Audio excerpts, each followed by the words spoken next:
What's up guys, this is James Heller and I'm going to run through today exactly how you close a subject to deal from getting the purchase agreement signed all the way up through closing and some recommendations that I have in between.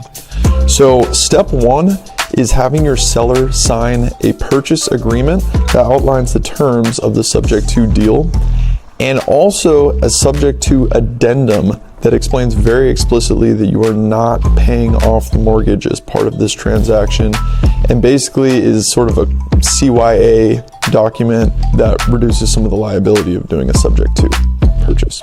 So once those two documents are signed, you're under contract, and what you're going to do is go and find a title company that will process your subject to transaction. Not all title companies will do this, especially in Colorado. There's been some news that makes a lot of title companies not want to do subject tos, but a lot of the smaller title companies will still process these transactions. Step three, you can do this earlier, but you need to do it now if you haven't already, is get the mortgage statement. Get the most recent mortgage statement that shows exactly what the PITI payments are, along with the escrow balance, see if they're behind anything, but you want to get a very recent statement that shows you the exact financial situation that the sellers are in. Step four, so these are a lot of the documents that are needed for a subject to transaction. First of all is a limited power of attorney, or called an LPOA.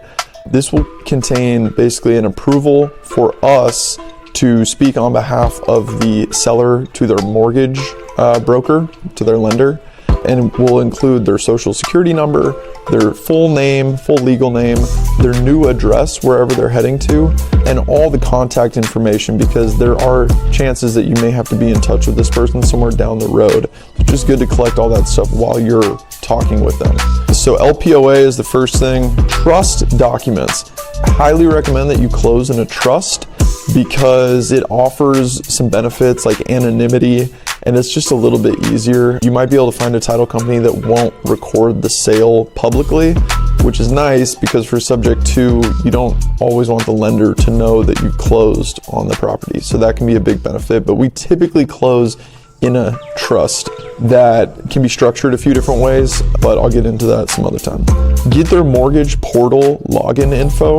That's the easiest way for you to make their monthly payment. Just get their login info, and then you already have the LPOA that allows you to speak with a mortgage company if you need to down the road.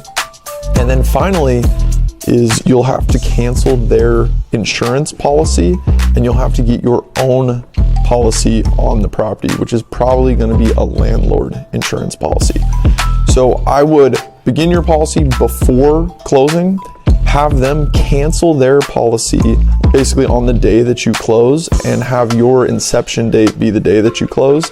They need to then provide the new policy to the lender, and the lender has to sign off on that. Basically just say, good, we're happy with this policy, we're still protected, there's no issue there. Do this before closing or within 30 days after closing. Make sure that it's effective, because a lot of times once people sell their house, they've moved on, you're not in such regular contact, so it's easiest to do in the beginning. So that's all set. All that stuff will be prepared, but you will actually get it signed and notarized at closing.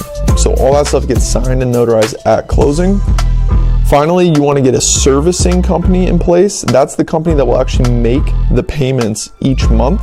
There's a few. Evergreen is one that I can recommend. And then once all of that's set up, you've provided all these documents to title, you go ahead and close.